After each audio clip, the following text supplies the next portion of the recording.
YouTube, is Michael from Asymmetrical Preparedness. Today's video is my bug out after action report. So, I had some lessons learned on our bug out to our bug out location. I wouldn't really say it was a bug out per se. It was a family vacation. But we did the bug out things. We did the cooking over the fire and stuff like that. Living in our bug out location, our rustic cabin way up in the mountains. So some of the lessons learned I wrote down on my little pocket brain here. The biggest one was loadout plan. Loadout plans are very important. Okay, I made the mistake of, so I have a long bed, 1-ton truck with a toolbox in it, camper shell, tonneau cover, not tonneau cover, but camper shell, whatever people call them, I forget now. Canopy, that's it, or a truck topper. So I had that thing packed all the way full. A lot of it was food storage that we were taking up there, and all the stuff we needed. So yeah, it was pretty packed.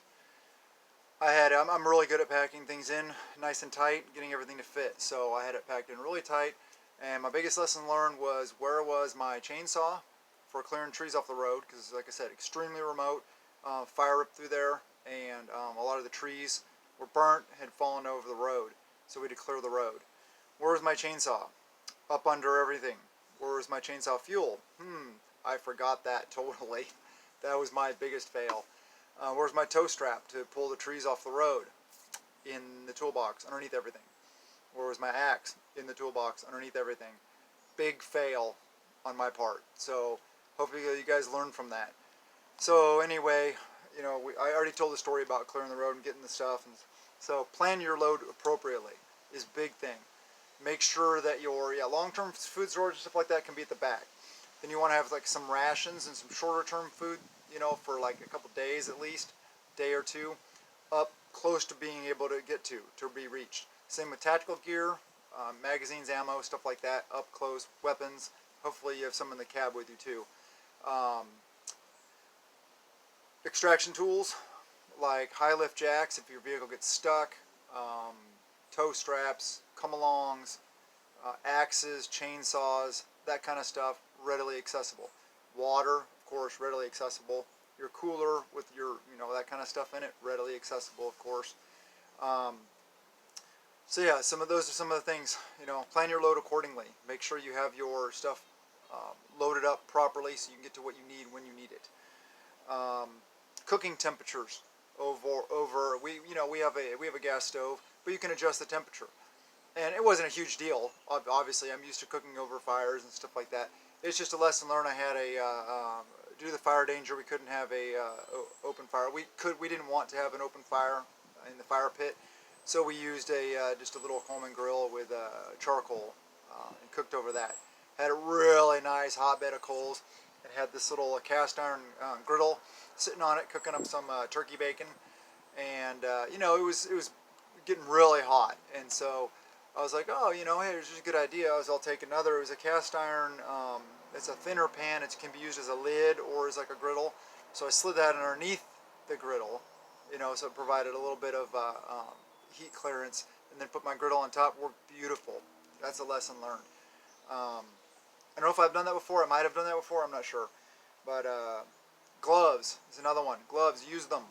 Out, we were clearing brush, we're doing stuff like that, and I was glad I had a good set of gloves. I had my Blackhawk Solag tactical gloves on my battle belt, war belt, whatever you want to call it.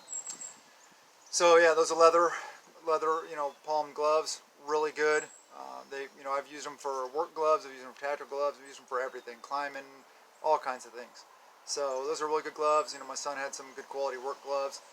Have those, those are needed. I realized, as I'm starting, I'm like, oh, get my gloves, get them, and then I realized, oh, that's a big thing right there. Get some proper handwear, proper gloves to do work, so you don't damage your hands.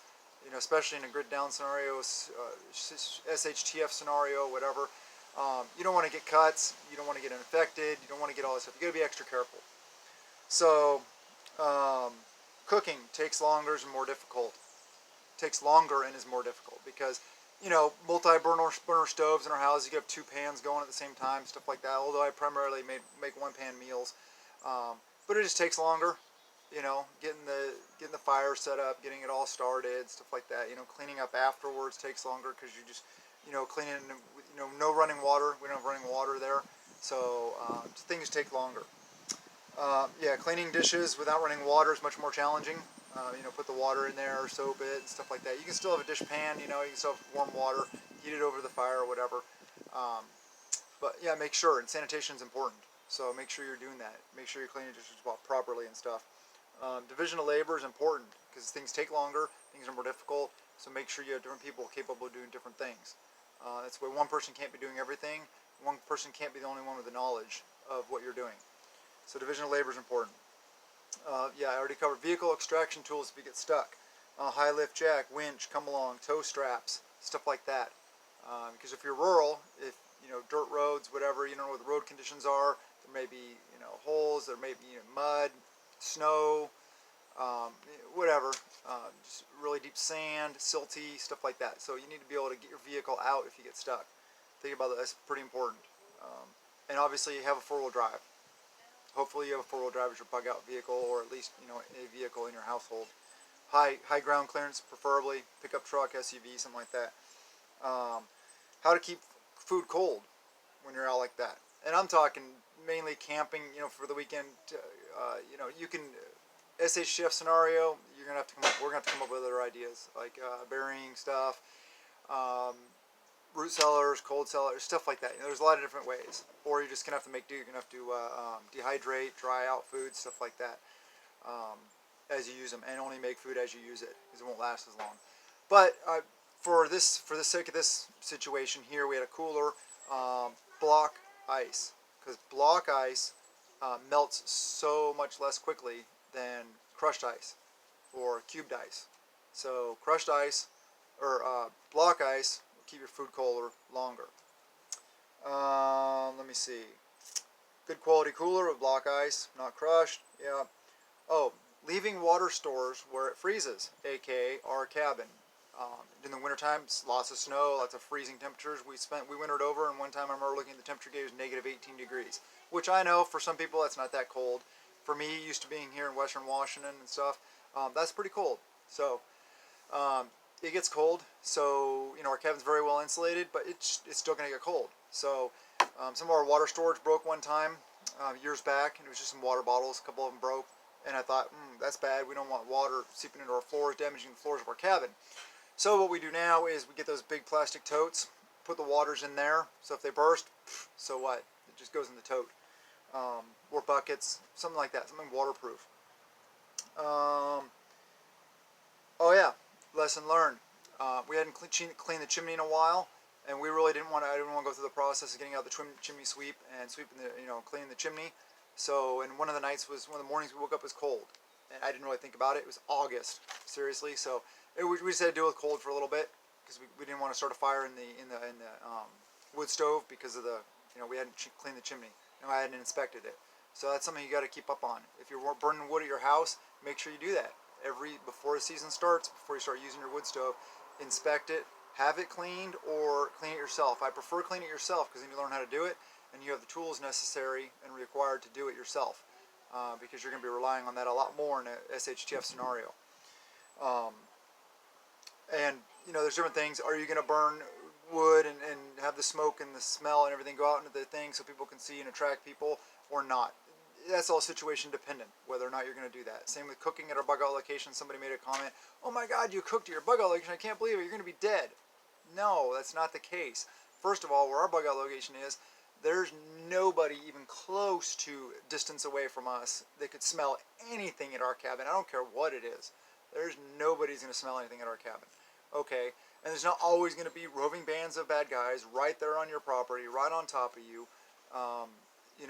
In that situation, you're going to have situations where you can cook. There can be some situations when you need to go cold and cook. Eat rations, eat canned foods and stuff like that you don't have to prepare and make smells. So that's one thing you got to think about. Oh, just kind of a little update. I have some new Vask hiking boots. Awesome. They were I had only worn them for maybe 2 or 3 days prior to the mountain trip, and they performed awesome. They're very, very boots, highly recommended. I know Vask is good company. Everybody jumped on the whole band, or not everybody, a bunch of people jumped on the whole bandwagon and ordered Vask Juxt boots after the report came out, that the Team 6, or DevGru guys, aka SEALs, that got Bin Laden were wearing Vask Juxts on their mission. So that's funny, all the wannabes, all the people that are trying to be like that, Funny thing is the boots that they're getting aren't the same ones. They're not military contract boots. They don't have the reflective surfaces removed. They don't have different color schemes, stuff like that. So they're kind of getting a knockoff. They're getting basically the same boot the SEALs wore, yes. But anyway, Vask, good quality boot. Vask, Merrell, two of my favorites. Salomon's really good also. Good quality footwear is important, especially when you're up in the mountains like I was. So that was a big win. Love them. Very happy with them. I knew I would be. I'd had them before. I just wanted to give you an update. Also, my Mora knife, companion, performed very well. I should have it in front of me to show you, but after cutting a lot of brush, and I did a lot of things that it's not intended for. I was really trying to put it through its paces. For a $15 knife, it is phenomenal. I highly recommend it. But yeah, I got some little tiny micro nicks out of the blade edge, and that's due to me just doing way more than I should have with it, and getting it in there and cutting some really thick brush and getting it in there and kind of like twisting it to dig through the wood. It was almost like little trees. So I pushed it way too hard, but it performed very well. Very happy with it. I'm just gonna have to sharpen those little nicks out. So no big deal. Yeah, we checked on our food storage when we were there. The storage techniques we've used, all good. Thumbs up. No mice, no bugs, nothing. So that was good. That was a thumbs up. We also removed all the bushes and tall grass from around our cabin because there's big fire danger up there, like I talked about, the fires that came through there. So I feel much better about coming into next fire season, which we're ending fire season now, but still, it's a good thing that we did it. You got to keep up with maintenance, like things like that, clearing the area around your cabin, your house, your bug out location, whatever it may be, the structures that you care about. Also, a random thought is you realize when you're off-grid, you realize how many times a day that you wash your hands when you have running water. I wash them all the time. Up there, you're dirtier. My fingernails are all nasty. Hands are just dirty. Even though, yes, we had water, we had the ability. It's just way different than if you have running water. Sorry the noise. If you hear any weird noise in the background, my wife's doing dishes or baking or something like that, and she's singing. So you might hear that. Let me see. Oh, fitness, high elevation. We're at a pretty decent elevation there. I'm used to sea level. I'm pretty fit, but I was winded a couple times, more than normal, just hiking up and down the mountains. Plus, it's rough. It's very mountain. It's very rocky, very steep up there. But think about that. That's one reason why I push fitness, people. You got to be capable and be able to do the things you need to do. Let me see what else. One thing was a lesson learned. So I got that camper shell canopy, whatever, on the top of my truck. So I got one time, I got some stuff out of the back. I went back and I started the truck to have the air conditioning running for my family. My wife and kids were in there, our puppy was in there, and went back and I shut the back. I didn't lock camper shell top. So very, very rough road going up and down the mountain, and some logs we just drove over because we can. 35-inch mutters on my Super Duty 1-ton truck, so you can drive over a lot, rocks, stuff like that. So we get up to the cabin and we start unloading everything, and I'm like, I feel like having a good old Rockstar. There we go. One of my favorite things. Good old Rockstar. Just a sec, by the way. I look around. Where are the Rockstars? They were on top of the cooler. Oh, shoot. They bounced out. They were halfway down the mountain, about a half mile away. So we had a recovery operation of that for the Rockstars. But one thing that was really cool, my son and I, we found an antler shed. It was just a little, little forked horn about, I don't know, the whole thing was only about that big. But it was pretty cool from a deer. And ran into some grouse on the way. And I thought, another lesson learned, I didn't write it down, but when we took off, I thought about having my son, he's 11, almost 12, So he's pretty capable and trained properly and knows proper safety techniques. I was going to have him carry the 22, the Ruger 1022 with us. But I don't have a sling. And I thought, well, I'm already carrying the 3-year-old most of the way with me because she didn't like the tall brush and the bushes we had to walk through and stuff like that because the road's so totally overgrown. You can almost tell, you barely tell there's a road unless you know it's there. And I know where it's there because that's our bug out. So I figured, oh, I'll be carrying her and then I'll end up carrying the 1022 because we got tired of carrying it. So I didn't take it. I had my Glock 19, I had my standard on me at all times. My Safariland setup, exact setup I'm wearing now. Walking up the road, and all of a sudden, whoa, whoa, whoa, whoa, whoa, these 2 big grouse. I mean, I'm talking big-bodied grouse. Fly out of the bushes right next to it, scared the living crap out of my son. So I go, I pull out the Glock, and I'm like, oh, I'm going to go find him. I'm looking through the bushes and stuff like that. And then I couldn't find one of them. And then my son's like, well, the other one flew right up over here. So I'm like, okay, I go walking up over there. And then I scared it out, and it flew up into a tree. It was probably 20, 30 yards, probably 20 yards away and about, 20, 30 feet high. And I'm like, all I got is my Glock, but I want lunch. So I,